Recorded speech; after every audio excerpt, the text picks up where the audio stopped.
श्रेया खिड़की खोलकर बाहर सामने पार्क में खेल रहे बच्चों को देख रही थी। मन न जाने इतना बेचैन क्यों था, समझ ही नहीं रहा था। पीछे से छोटी भतीजी काव्या की आवाज आई, बुआ जी मम्मी बुला रही है रसोई में।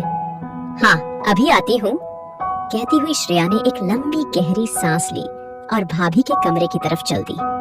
वहाँ देखा दोनों भतीजी टीवी पर आईपीएल देख रही थी और भैया बड़े बड़े मोबाइल देख रहे थे।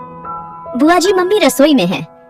कमरे में पैर रखते ही काव्या जोर से बोली, हाँ श्रेया रसोई में जाकर डोली का हाथ बटा दो, जरा अकेले ही लगी पड़ी है।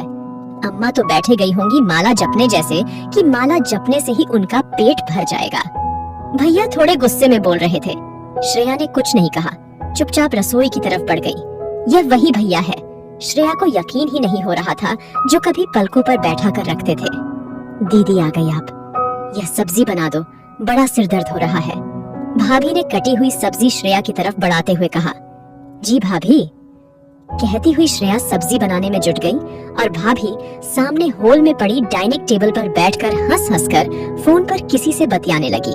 कहीं से नहीं लग रहा था कि इनको कोई शारीरिक परेशानी है। सब्जी बनाकर श्रेया दूसरे कमरे में बैठी मम्मी के पास जाकर बैठ गई। मम्मी लेटी थी सो वह भी लेट गई। श्रेया बेटा, घर के काम धंधे में बहू का हाथ बटा दिया करो, तेरा भी मन लगा रहेगा और घर में शांति बनी रहेगी। मम्मी की बात सुनकर श्रेया को अजीब सा लगा। ऐसा नहीं था कि उसको काम करने से कोई एतराज था, लेकिन जिस तरह का व्यवहार उसके साथ किया जा रहा था उससे उसको घुटन सी हो रही थी। शादी से पहले उसके कितने नाज नखरे उठाए जाते थे इसी घर में, और अब यही घर बेगाना सा हो गया है। ऐसा प्रतीत होता है जैसे वह बेगानों में रह रही हो। 2 साल पहले ही तो उसकी शादी धूमधाम से जय की जॉइंट फैमिली थी। श्रेया जो कि बहुत ऐशो आराम और लाड प्यार में पली बड़ी थी, सामंजस्य ही स्थापित नहीं कर पा रही थी। नई जगह, नए लोग, नया उनका व्यवहार, सब कुछ अजीब सा लग रहा था उसको। पापा के गुजरने के बाद उसके भैया जो कि उससे 15 साल छोटे थे, उन्होंने ही उसको पढ़ाया लिखाया और अपनी बेटी की तरह ही धूमधाम से उसका विवाह किया। लेकिन अब वह पूरी तरह से बदल चुके थे। एक दिन किसी बात पर जय से उसकी कहा सुनी हो गई थी।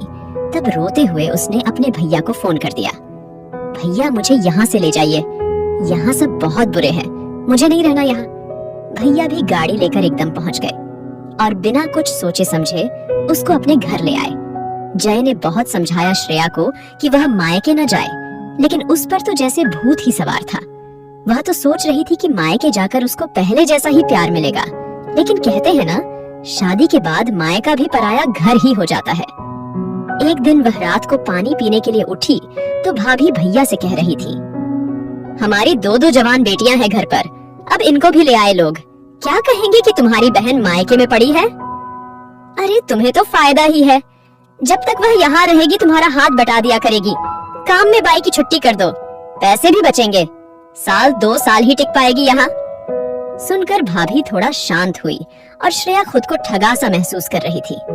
श्रेया फोन मत करना, जय को एक भी अक्ल ठिकाने आ जाएगी उसकी। भैया अक्सर यही डायलॉग मारते थे। भैया मेरी वह अटैची उतारना जरा ऊपर से, श्रेया ने कमरे में आकर कहा।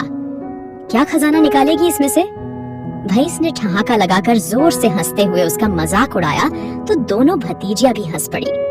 श्रेया को बहुत बुरा लगा, लेकिन वह बस मुस्कुरा दी। हाँ भाभी, अभी फोन लगाकर बाई से कह दो अपनी की आ जाए, सुबह को काम पर ये बाई तो चली अपने घर। श्रेया ने हंसते हुए कहा। श्रेया ऐसे जाओगी, वहाँ तो कद्र नहीं होगी। भैया ने गुस्से में कहा, लेकिन भैया यहाँ की बेकदरी बहुत चोट पहुँचाती है। कहती हुई श्रेया का गला रुंध गया और वह चुपचाप अपने कपड़े रखने लगी अटैची में। सब एक दूसरे का मुंह देख रहे